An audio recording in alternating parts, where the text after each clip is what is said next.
Hey everybody, it's the Nitty Professor back with another shoe review. This time we're just departing slightly from the boot theme and heading directly to an Astorflex classic, the Beenflex. So these shoes that I'm about to show you are a gift that my son gave me for my latest birthday. And he knows me. He picked the color whiskey, so that was very thoughtful of him. And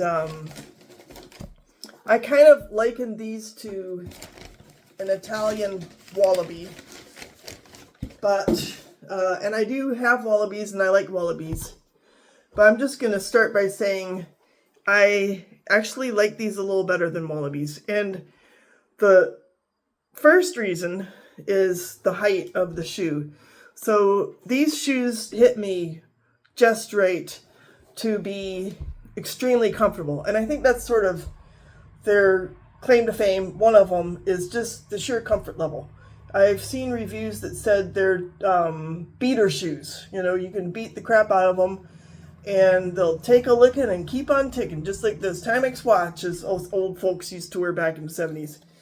So there's a lining in here. Let me get my, I forgot to turn on my light. That's not good. We need the light. So, yeah. Says what it is in there. And that insole is vegetable tanned leather. And gives you a little information. Astorflex 1820 La Scarpa Buona, made in Italy. And those Italian words, I had to look them up. It means good shoes. So this is obviously a suede. I'm going to guess that this is already, I haven't worn these a whole lot of times, but that's already kind of wearing out right there. But I just have to imagine that this leather is Italian. Even a lot of my boots that were made in the US, the leather came from Italy.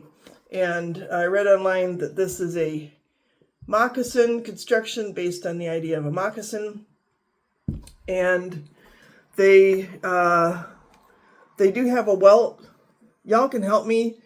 Tell me what kind of welt that is. I mean, well, maybe it's just the leather is just stitched down. I think it's stitched down. Is this stitched down? Y'all tell me if that's stitched down, if I'm learning the lingo. And another thing that's kind of nice is this, the heel. So you can see how the heel, let me see if I can get this into view. It's like a separate piece of leather in here. And this part of the shoe is stiff. So it won't like cave in on your foot. And I kind of like that. I'm going to guess there's a tougher, maybe some vegetable tanned leather inside there. I don't know. I was struggling to find a lot of details about these shoes. If you know what's in here, feel free to share it. But I do like that this, the back of the shoe is stiff. So it's not just suede. There's a lot more construction to it. So it stays on your foot well and offers like just, so you don't have heel slip. So support in that regard. And cotton laces, nothing too special, and the soles are natural. So apparently this is it's some kind of a compression process that you can get this leather product from, rubber product from the rubber tree. So I always call them crepe soles, and it's natural. So one of the things that's nice about these shoes is they're all natural. They're, in that regard, more environmentally friendly. You don't have a lot of plastic and glue. Even to the extent that glue is used in these shoes, I read that it is a water-based glue. So they're actually remarkably tough. Now, you know, I've only had them a couple months, and so I've only worn them a handful of times. But already I can tell that you can just kick them around almost anywhere, and the comfort level is tremendous. Let's say, for example, you're breaking in a new pair of Knicks, right?